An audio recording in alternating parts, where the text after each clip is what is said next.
maatjies, vandag het ons weer 'n Afrikaanse lesie.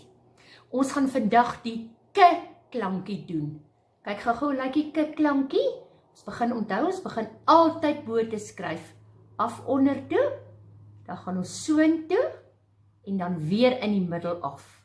So dit is ons k-klankie vir hierdie week. Luister gou-gou ons versie. K is vir koek, wat ons eet as jy verjaar. Met kersies en versiersel smil ons en baljaar. Kom luister gou-gou weer. K is vir koek, wat ons eet as jy verjaar. Met kersies en versiersel smil ons en baljaar. Nou wat kan julle vir my sê, wat is die versiersel? Die versiersel is daai lekker versiersuiker wat mamma aanmaak, wat so pink of bruin of rooi of geel is en wat so lekker soet is. En dan so smil daaraan, dan beteken ons eet dit so, dat ons mond en ons handjies sommer lekker vuil is.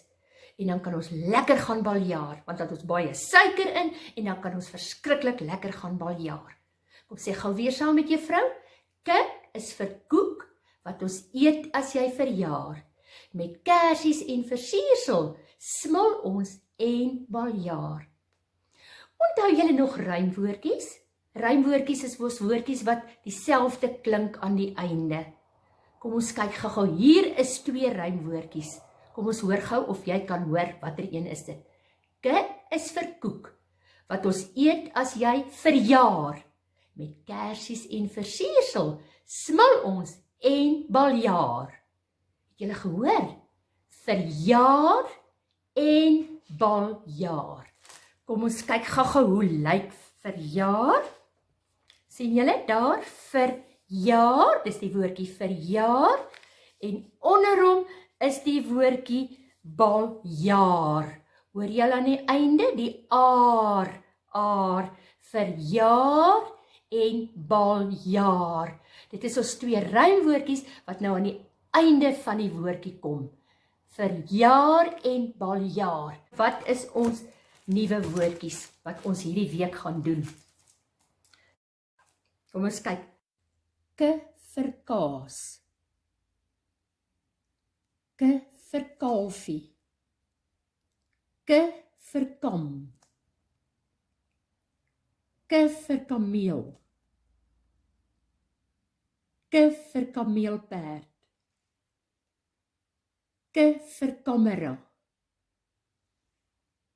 K vir karate.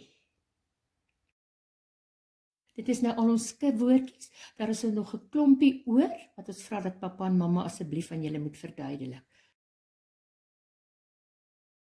Ons nuwe idioom is hierdie ene. Hierdie prentjie sê, ek trek jou been. Sien julle? Hy trek die oom se been. Maar dink jy hy gaan nou regtig die oom se been trek?